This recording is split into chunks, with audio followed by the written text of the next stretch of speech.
Halo guys, balik lagi di channel gue. Ayo, apa kabar kalian semua? Semoga sehat-sehat selalu ya guys. Nah, jadi di video kali ini bakal bahas lanjutan dari video sebelumnya yang tentang modifikasi ya. Jadi kalau kemarin itu kan kita banyak membahas tentang eksterior, tentang penampilan gitu. Nah, kalau sekarang sih lebih banyak bahas tentang apa aja sih kalau yang perlu dimodif nih kalau buat naikin tenaga motor ya. Nah, kalau kalian tahu pasti biasanya sih kalau untuk motor matic yang pertama itu kan pasti ganti rollernya, itu diganti roller yang lebih kecil biasanya ya, atau enggak diselang-seling. Nah, kalau bawaan motor Mio M3 itu roller standar dia kalau nggak salah sekitar 10 atau 10,5 gram ya. Nah, untuk kali ini gue ganti jadi 9, tapi rata 9 gram semua. Kemudian untuk busi juga udah pakai busi yang iridium punya, jadi percikannya lebih mantap. Terus ganti Persivity udah. Habis itu untuk bagian coil juga, coilnya nih juga udah gua ganti coil racing, mereknya Blue Thunder. Habis itu, nah ini yang bakal gue bahas sedikit sih. Jadi gue udah ganti noken as. Ntar gue ambil dulu nih. Dan jadi untuk motor ini gue ganti noken asnya jadi noken as racing yang pakai merek Moto1 Racing ya ini. Jadi ini camshaft yang spesial untuk motor Mio M3. Cuma di sini dia yang small. Sini nih. Sorry kalau agak kurang kelihatan ya. Jadi dia ada yang big, ada yang bukannya besar sama yang small gitu. Nah, gue sih direkomendasiin kalau misalnya emang mau cuma pakai buat harian, mending sih belinya yang small aja, nggak usah yang big, nggak usah yang gede gitu.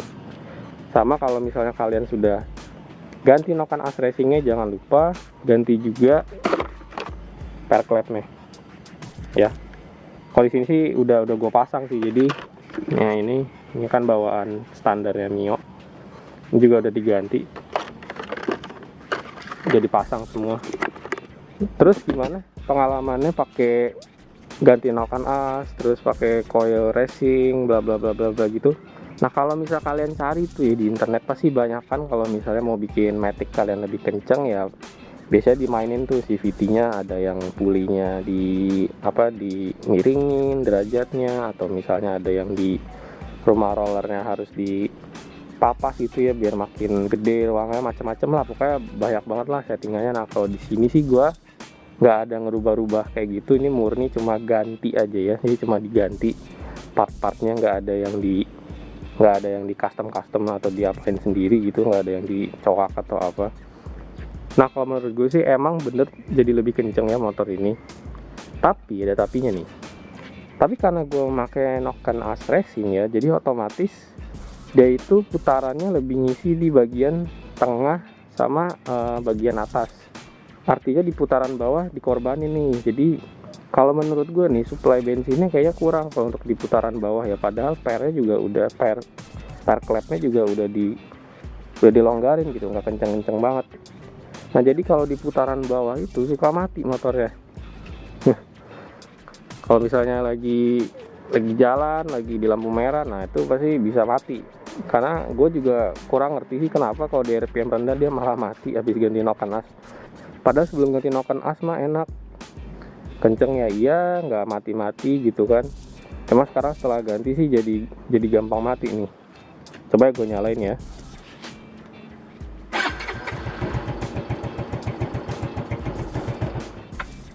Mati, gampang banget matinya.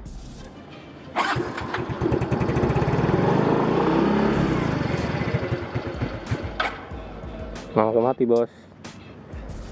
Ya ginilah kalau udah ganti noken as racing. Kata dari Montira sih bisa jadi juga, karena ini gue masih pakai knalpot standar ya. Jadi istilahnya katanya gas buangnya tuh karena terlalu kecil lubangnya kalau knalpot standar, jadi balik neken, makanya dia jadi mati gitu kan, kurang luas gitu pembuangannya. Ya nggak tahu juga sih, mungkin nanti gue bakal ganti juga untuk knalpot. Kalau ada rekomendasi knalpot yang bagus buat Mio M3 boleh komen ya di bawah. Nah terus apalagi kelebihannya pakai noken as. Nah kalau dari tadi kan gue bilang itu kelemahannya ya, kelebihannya belum, selain kenceng. Tapi kencengnya kayak apa? Jadi kalau misalnya pakai noken as racing ini, menurut gue ya, jadi dia di putaran tengah sampai putaran atas tuh, wah masih ngisi gitu loh tenaganya, banyak, enak gitu kalau udah di tengah atas. Jadi kalau dari sekitar 50 km sampai 100, wah itu masih narik banget tuh, nggak ngempot-ngempot lah istilahnya. Cuma ya di putaran bawahnya itu kayaknya berasa agak kurang. Ini sih memang mesti harus disetel lagi. Apa gue perlu ganti ECU juga ya, gue kurang ngerti sih, biar pembakarannya bisa diatur gitu untuk di putaran terendah. Mungkin kalau teman-teman ada yang tahu atau udah ada yang pernah modifikasi kayak begini juga, boleh share juga nih di bawah, biar teman-teman yang lain juga bisa tahu ya enaknya gimana sih kalau buat modifikasi mesin. Nah kalau untuk bensin gimana? Nah kalau untuk bensin sendiri gimana ya, kalau udah ganti part-part racing ya udah otomatis sih ya, harusnya makin boros ya guys, tapi ya sedikit aja. Dan juga kalau diimbangi sama ganti busi pakai iridium, terus misalnya ganti coil racing, sebenarnya itu selain bisa ningkatin tenaga, bisa juga bikin motor kalian tuh lebih irit bahan bakar ya. Jadi ya tenaganya naik, bahan bakarnya juga makin irit gitu kan. Walaupun harusnya makin boros, tapi karena diimbangi sama makin irit, ya jadinya ya jadi normal aja gitu, nggak terlalu kerasa beda sih. Ini masih pakai bensin Pertalite kok. Nah jadi gitu aja sih kalau untuk modifikasi bagian mesin dari motor Mio M3 ini. Kalau kalian ada ide nih mau ganti apa lagi ya, kalian bisa komen di bawah. Apakah perlu apa perlu ball up juga ke 155 cc ya, kita lihat deh nanti. Yang pasti sekarang sih ini motor jadi agak nyebelin ya kalau misalnya dipakai sehari-hari kan. Kalau di Indonesia mah biasanya ya stop and go lah ya, jadi banyak berhenti terus jalan lagi, berhenti jalan lagi ya, istilahnya putaran rendah lah. Tapi karena ini udah ganti noken as, jadinya gampang mati gitu. Mungkin emang harus disetel ulang lagi ya, apa harus ganti knalpot, kita lihat aja lah nanti. Biar pokoknya bikin motor ini enak dipakai harian, tapi juga lebih kenceng dari yang standar. So oke, gitu aja guys untuk video kali ini. Jangan lupa untuk like dan subscribe, dan sampai bertemu di video selanjutnya. Yo, bye bye.